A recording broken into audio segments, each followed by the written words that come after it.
다음 이수아 기자 준비했죠? 네, 마지막 아이템입니다. 제목은요. 국민과의 대화 156분 인기 없어도 개혁입니다. 윤 대통령 소식인데요. 어제 오후 저희 방송 시간에 윤 정부의 첫 국정과제 점검 회의 열렸죠. 네. 지금까지 국정과제 얼마나 진행됐는지 그리고 내년에는 어떻게 할 건지 부처에서 보고를 받는 자리였습니다.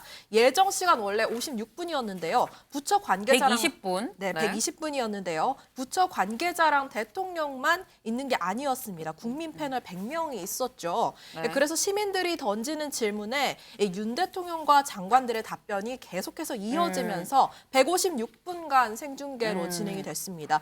부처에서도 좀 단단히 준비하고 온 모습이었던 게 만 73세로 좀 테크 기술과는 거리가 멀어 보이는 이 한덕수 총리도 PPT를 미리 준비해 왔더라고요. 그래서 굉장히 열성으로 국정과제를 설명하는 모습을 보였습니다. 네.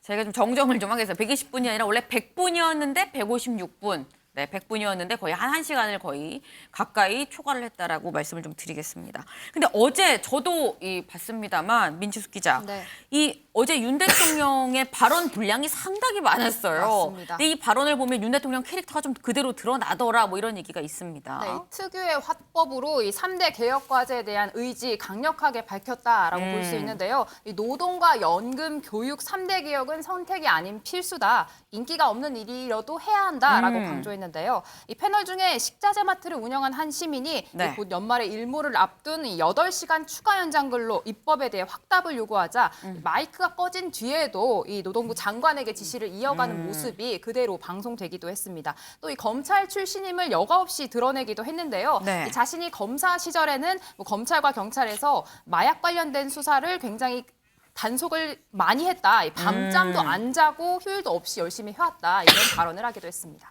그렇군요. 그런데 사실 뭐 야당에선 또 얘기를 하는 게 뭐 이거 짜고 치는 고스톱 아니냐 이런 얘기도 또 하더라고요. 맞습니다. 어제 회의 원래 국민 패널 100명이 직접 질문하는 형식으로 뭐 돌발 질문이 나올 것 같다 이렇게 예상이 됐었는데 사실 그렇지는 않았습니다. 네, 앞서 진행자가 이 질문자들 각 정부 부처에서 추천한 사람들로 구성됐다 이렇게 소개를 하기도 했는데요.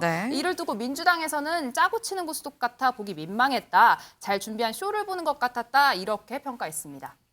그렇군요.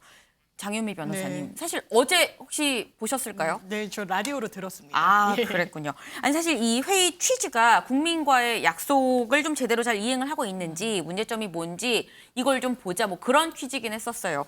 근데 뭐 그 취지에는 좀 아쉬웠다라는 평가도 있던데 어떻게 보셨습니까? 저는 시도는 좋았다라고 봐요. 그런데 정말 국민들이 지금 현안과 관련해서 묻고 싶은 질문이 제대로 나왔는지는 좀 의문이라는 생각이 들었습니다. 정부의 어떤 방향성 그리고 정부가 추진하는 정책에 부합하는 부분과 관련해서는 당연하게도 매끄럽게 답변이 나올 수 있지만 이를테면 뭐 이태원 참사와 관련해서랄지 화물연대 관련해서도 좀 뾰족한 질문이랄까요? 그런 부분은 없어서 미리 아주 매끄럽게 잘 만들어진 부분을 국민들께 보여드리는 점이 오히려 아쉬웠던 것 같습니다.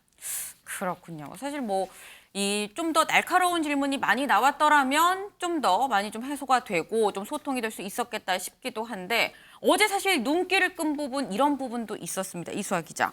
이 보니까 윤 대통령 확실히 이 장관이 실세는 실세인가 보다 하게 좀 마이크를 쓱 넘기는 모습도 보였어요. 네, 저희가 지난 방송에서 이상민 장관 그리고 한동훈 장관이 실세 장관 아니냐 뭐 이런 얘기를 했었는데 두 장관에게 윤 대통령이 마이크를 넘기는 모습이었습니다. 영상으로 잠시 확인하실까요? 법무부 장관께서 여성의 불안을 없앨 수 있는 방안, 우리가 다시 마약 청정국이 될 수 있는 구체적인 방안에 대해서 좀 설명을 해 주시기 바랍니다. 제가 언론이나 국회에서 질문받을 때 별로 긴장 안 했었는데요. 국민들로부터 직접 질문 받으니까 참 많이 떨립니다. 다 공직자로서 더 큰 책임감을 느끼고 있습니다. 오늘 뭐 여기 행안부 장관 나오셨나? 그러면 이 기업 이전 인센티브에 대해서 좀 추가 설명을 좀 해주시죠. 저는 뭐 교육 얘기만 했기 때문에. 제가 행안부 장관으로 부임한 이후에 그 기업과 정경련들을 방문할 기회가 있었는데요. 거기에서 현장의 목소리를 들어보니까 기업들이 지방으로 이전하는 것을 꺼리는 가장 큰 이유. 네, 저렇게 한 장관과 이 장관에게 발언권을 준 거 어떻게 보면 좀 장관으로서 본인들의 능력을 뽐낼 수 있는 기회를 준 거 아닌가 뭐 이런 얘기도 나옵니다.